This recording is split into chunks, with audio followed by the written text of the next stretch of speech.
I met myself. Works too. All right.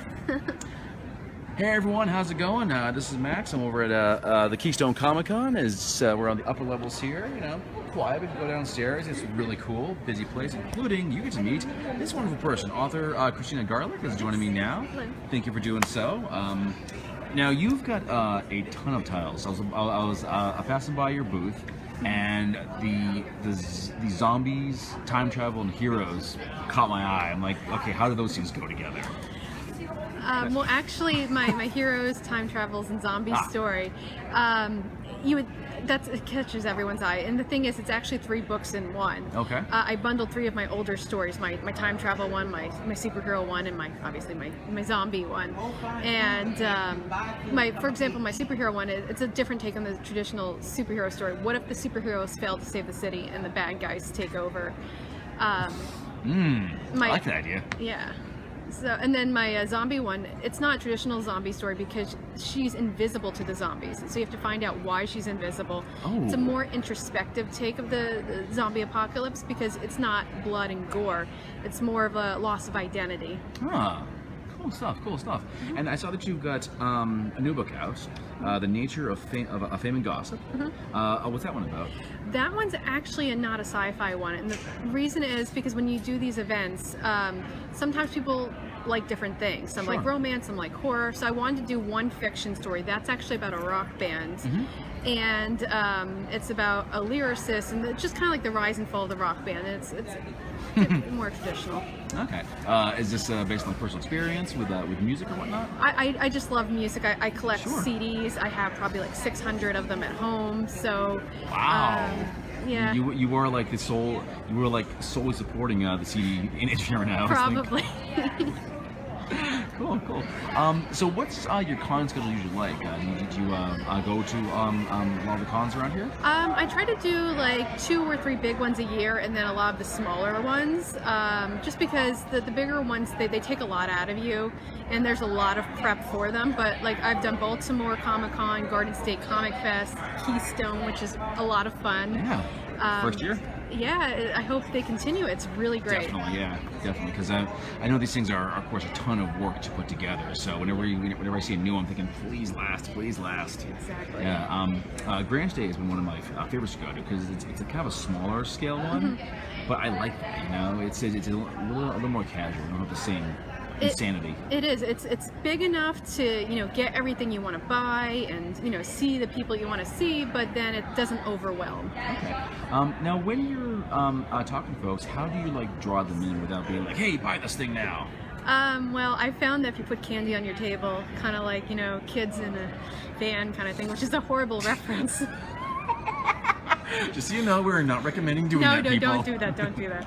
but no, the can thing's a good idea. Yeah, and then when people come over, then I just say, hey, what type of stories do you like to read? Sure. And then you kind of figure out what people like. Oh, I like my superheroes. I like my fairy tales. Like, oh, well, I recommend this for you. So I try to listen to people and kind of recommend books that will suit them. Nice. What are some of the other titles you have at the con today? My most popular one is Heart of Wonderland. The Queen of Hearts is in the mental hospital. Alice is in charge of Wonderland, and the only one who could save the kingdom is the Queen of Hearts' daughter, who's been exiled. Really? Very cool. So obviously Alice in Wonderland. She's the villain in the story. So yeah. She's the bad guy, huh? Yeah, I always kind of like the funky characters in Alice in Wonderland, just because it allows you to kind of like shed your skin and be like these different crazy people, and I think that's what writing is about. Now, are you more a fan of like the original story or the movies that recently came out? Well, since I'm kind of taking classic stories, I don't want to plagiarize Disney. No. Nobody wants to do that. So we love you, Disney. Don't sue, please. So I researched a lot of the old stories, and I said, okay, and I put my own spin on it because as a writer, you don't want anyone to take your stuff, and you don't want to take anyone else's stuff. Yeah. But public domain, you can use the character's name, like the Little Mermaid. That's public domain. Yeah. Just not the Disney one. Yeah, exactly. Cool. All right. And what is coming down the road for you in terms of like releases or what you're working on? I'm working on a sequel to my superhero story. The title's kind of working. It's Heroes, Villains, and Regret. Really? Yeah, I kind of like the 3 title things. I feel like it's ominous for some reason, so we'll see how that goes. Okay, cool. Now, when it comes to your writing, are you the kind of writer who outlines your things, or do you just kind of go by the seat of your pants and see where it takes you? When I start writing, I actually come up with the end of the story first. No kidding. And then the beginning, and then I kind of work my way into the middle. Okay. And it's usually all plotted in my head, and I might just do like an outline quick, but essentially I know a whole story before I finish it. No, I've never heard that actually.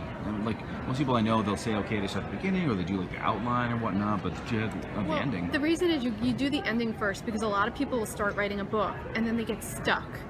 And the reason they get stuck is because they don't have the ending. If you know where you're going, you can maneuver your story easily to get to the end. Have you ever changed your ending because as you're doing the story you find you have a better idea of how things will turn out? Yes, actually The Nature of Fame and Gossip, I know it's like I said, it's a fiction story, but the original ending was very dark. The band actually dies. Yeah, it's that's as dark as you can get. Yeah, but it's not dark now. It's so I don't want to give it away though. No spoilers. So yeah. that is a crucial rule on this show. Yeah. No spoilers. No whatsoever. Dies at the end. But there was a car accident. Yeah, geez. so that's tragic. You don't want to always write a happy ending, but you don't want to write. I feel like, when you write a book, it kind of have to be true to the characters. If you feel like a dark ending is needed, then you give it a dark ending. Some of my books, you'll either find a happy ending, a sad ending. You'll find all different types of things. Okay, cool. Now, when it comes to like the characters, what goes into making them? I actually like to observe people, and a lot of stuff that I'll see, I might put in there. I'll, obviously change it. Like there was a girl at a bar one time. She was horribly drunk and hitting on this guy to the point where he was uncomfortable. Wow. And I started one of my books like that. So, it just was like, all right, just kind of put real life into a book and twist it. So if I happen to read one of your books down the road and I hear one about the journalist, I'm like, hey, wait a minute, that's me. You never know. You ever put friends and family in your books? I'll use their first name sometimes just so that they'll actually, they'll read it. Like, hey, you might want to read this book. I put you in there. You'll see what happens to your character. You did what to me? Oh my God. I actually, unfortunately, from one of my coworkers, he was driving me nuts. I'm like, if you don't stop annoying me, I'm going to kill you in my book. So I did. That's the thing. When it comes to any kind of creative, if you write, do music, you make movies, never tick them off because it will kill you in the story. Or they'll write a song about you. And he won't let me forget about it now. He's like, you killed me off. I'm like, well, you deserved it. You were annoying, so this is what you get. All right. How about future con appearances? I have a few smaller ones coming up. New Providence Book Festival's next weekend. Oh, cool.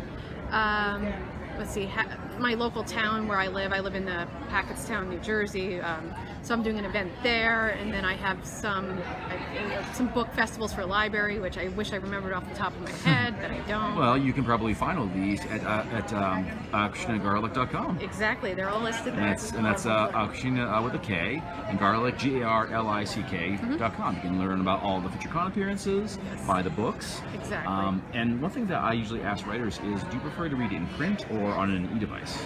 Print. Thank you.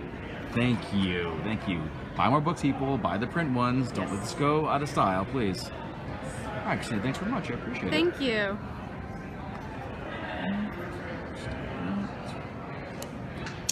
Did I do it?